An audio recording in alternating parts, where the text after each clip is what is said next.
Saan? Ayan, yan ang pusa.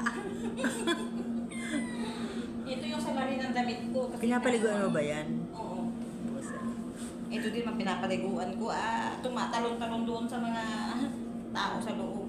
Mahilig ka pala sa pusa. Mahilig sila. Mahilig na. Swertehan sila. Kasi si mahilig Nasrin, ka. ayaw ng mga pusa. Ayaw niya. Eh, ginawin mo Parang talaga. nadidiri siya. Ito naman parang anak ko rin. Malambing. Talagang mahilig ka sa pusa kasi. Oo nga. Oh, ito yung trabaho niya doon sa damit ko. Ganun. Oo. Ito mga gagat pa. O, tinan mo, parang bata. Just girl. Ito pa isa. Ano ba? Buti hindi kinakalmat siya.